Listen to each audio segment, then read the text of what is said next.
Paul Richmond.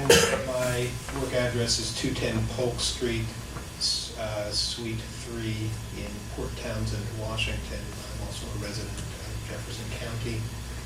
I was, as you I think all know, recently one of those candidates who wanted the county to succeed.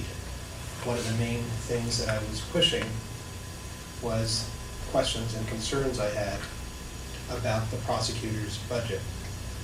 As you know, and as we've spoken before, all charges that they bring, the county's obligated to pay all the costs on.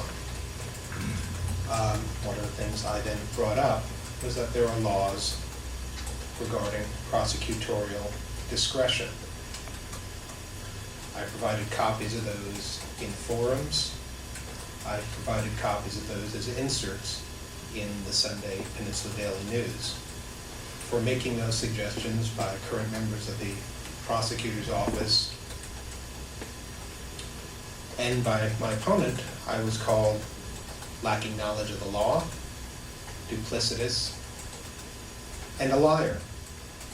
So I was rather surprised in Tuesday's Peninsula Daily News and Wednesday's Leader to see the prosecutor-elect talking about which cases they would now not be prosecuting due to budget. I think there are some real questions then you have to raise. I think you have to have an honest discussion on it, because I don't think we were getting an honest discussion from the prosecutor's office. You might I be so bold as to ask that you suggest that you ask this person, what exactly has changed that now you're talking about not prosecuting cases? Because that person had said unequivocally, they will prosecute all cases. I do agree that there are substantial holes in the prosecutor's office. As I've said, there is no one in the prosecutor's office who has a substantial history of criminal law in the state.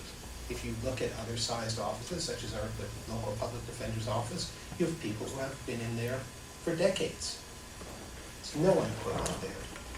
I think you may even be so bold as to ask that the prosecutor, and I think there is a need for a very qualified lead deputy to be brought in, but I think you're within your rights to ask if this person will consider a salary reduction. At present, they're getting twice the salary of any of the commissioners, twice the salary of any of the public defenders, and twice the salary of any of the other criminal deputies.